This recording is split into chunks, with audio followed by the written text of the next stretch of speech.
अस्सलाम वालेकुम, मैं हूँ डॉक्टर सईद शेख फिजियोथेरेपिस्ट। इस उम्मीद के साथ कि आप सब खैरियत से होंगे।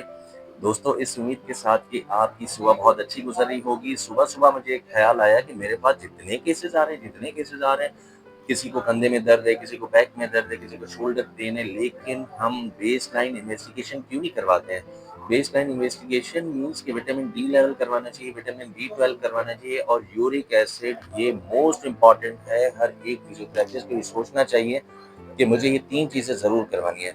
आज मैं बात करूँगा विटामिन डी लेवल पर कि विटामिन डी लेवल अगर कम हो तो क्या किया जाए? आप जो है वो फूड के साथ-साथ सप्लीमेंट्स भी लें।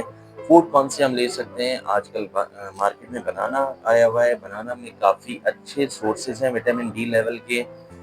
योगर्ट आप इस्तेमाल कर सकते हैं, चीज़ इस्तेमाल कर सकते हैं, फिश इस्तेमाल कर सकते हैं, बीफ का लिवर इस्तेमाल कर सकते हैं। इसमें काफ़ी हद तक विटामिन डी की अच्छी सोर्स आपको मिल जाएगी। उसके अलावा अगर विटामिन डी लेवल फ़ौरन से बॉडी में अप करना है तो उसके आप सप्लीमेंट इस्तेमाल कर सकते हैं जिसमें ओपीडी डी, सनी डी या जो है इंड्रॉप डी, इस तरह 2 लैग आईयू के साथ इस्तेमाल कर सकते हैं। ऑसनेट डी टेबलेट डेली इस्तेमाल कर सकते हैं। विटामिन बी12 उसके साथ इस्तेमाल कर सकते हैं न्यूरोबियन, लेकिन आप कोशिश करें कि vitamin D, calcium plus vitamin के जिस मेडिसिन में ये तीनों चीज़ें हों तो वो इस्तेमाल करें, क्योंकि विटामिन डी की एब्ज़ॉर्प्शन जो है विटामिन के साथ बड़ी ज़बरदस्त होती है। इसलिए मैंने एक डॉक्टर को इनवाइट किया है जो आपको पूरा बताएँगे कि विटामिन डी लेवल अगर हो तो उसमें किस तरीके से बालों का गिरना, जिस्म में दर्द रहना, हर वक़्त थकावट रहना। ऐसी फीमेल जो रात में शिकायत करती हैं कि हमें रेस्टलेस सिंड्रोम हो रहा है, तो उनके लिए भी ये बड़ी मुफ़ीद वीडियो है। वीडियो को लास्ट एंड तक देखिए और फिर मुझे बताइएगा कि आपको ये वीडियो कैसी लगी। बहुत-बहुत शुक्रिया आप सब लोगों का, वीडियो को लास्ट एंड तक देखें। अस्सलाम वालेकुम दोस्तों। विटामिन डी, चाहे आप डायबिटिक हैं या नॉन डायबिटिक, आपको शुगर की बीमारी है या नहीं है, विटामिन डी आपके जिस्म के लिए बहुत जरूरी है, खासतौर पे आपकी हड्डियों की डेवलपमेंट के लिए।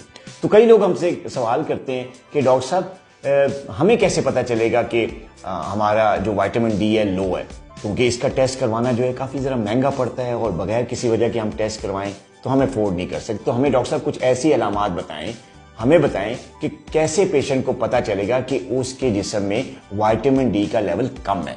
आज हम बात करेंगे 8 ऐसी निशानियों की, 8 ऐसे साइंस या 8 ऐसी अलामात जिनसे पता चल सकता है कि आपकी बॉडी में विटामिन डी का लेवल कम है।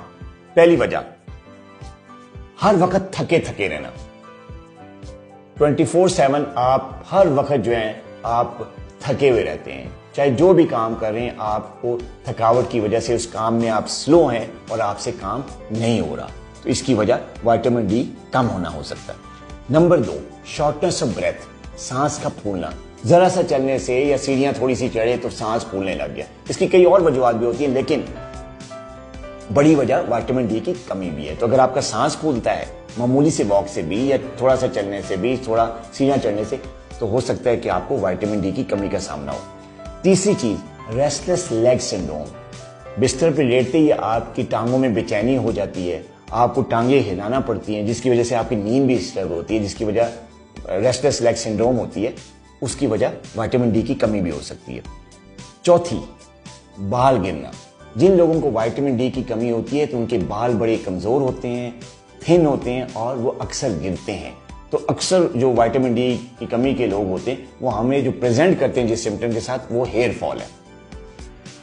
पांचवी वजह, एडल्ट एक्नी। वैसे तो एक्नी जो है वो ऐसी बीमारी है जो कि टीन एजर्स में होती है या थोड़ी यंग एज में हो जाती है, लेकिन अगर आप टीन एज से निकल आए हैं, एडल्ट एज में हैं और आपको जो है बगैर किसी वजह के, बगैर किसी एलर्जी के आपके चेहरे पे दाने निकल रहे हैं, एक्नी हो रही है, तो उसकी वजह विटामिन डी की कमी भी हो सकती है।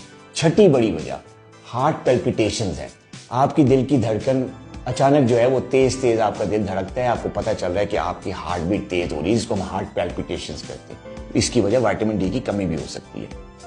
सातवीं वजह जो है वो है आपकी जो थ्रोट होता है उसमें आपको फीलिंग हो रही हो कि आपके गले में कोई चीज अटक रही है, कि आप होता है ना बाज़ औक़ात बंदा कोई ऐसी चीज खाता है जो ऑयली होती है, या मछली का कांटे वाली अगर कोई चीज है या कोई चिकन बोन फंस गई गले में, तो लगता है यार कोई चीज अटक रही है गले में। तो यही फीलिंग विटामिन डी की कमी में भी होती है कि आपको लग रहा होता है, होता कुछ नहीं है गले में, लेकिन आपको ऐसा लग रहा होता है कि कुछ चीज आपके गले में फंस रही है, अटक रही है, जिसको बार बार पानी पी के आप उसको आगे करने की कोशिश करते हैं। तो ये विटामिन डी की कमी की वजह से भी हो सकती है। और आठवीं बड़ी वजह जो है वो विटामिन डी की कमी की वो साइन जो है वो है जो आपका जो ना हर वक्त जो आपकी जो नेक है और जो आपकी बैक है वो अकड़ी रहे, आपको अजीब सा जो है वो फील हो कि आपकी जो गर्दन है उसमें कुछ मसला है, उसमें खिंचाव ज़्यादा है, वो अकड़ी हुई है, और आपको कभी कभी गर्दन की हड्डी में या बैक बोन में पेन भी हो और अकड़ाहट ज़्यादा हो, तो इसकी वजह विटामिन डी की कमी भी हो सकती है। तो अगर इनमें से कोई अलामत आप में पाई जा रही है तो आप अपने मौलिक से फौरन मशवरा करें, क्योंकि इसकी वजह विटामिन डी की कमी भी हो सकती है।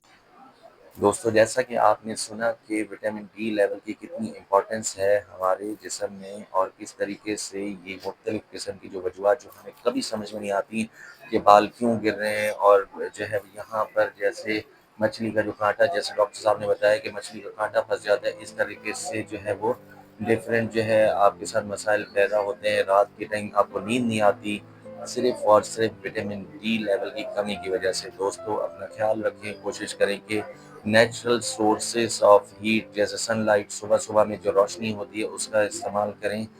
उसके सामने बैठे रहें थोड़ी देर, ताकि आपके जिस्म में हरारत पैदा हो और विटामिन डी लेवल अच्छा आपके पहुँच में हो सके। सप्लीमेंट का इस्तेमाल करें, फूड का इस्तेमाल करें, जो आपको मैंने बताया कि कौन-कौन सा फूड इस्तेमाल कर सकते हैं। उम्मीद करता हूँ आपको वीडियो अच्छी लगी होगी। मेरी वीडियो को लाइक करें, शेयर करें, सब्सक्राइब करें। अल्लाह हाफ़िज़।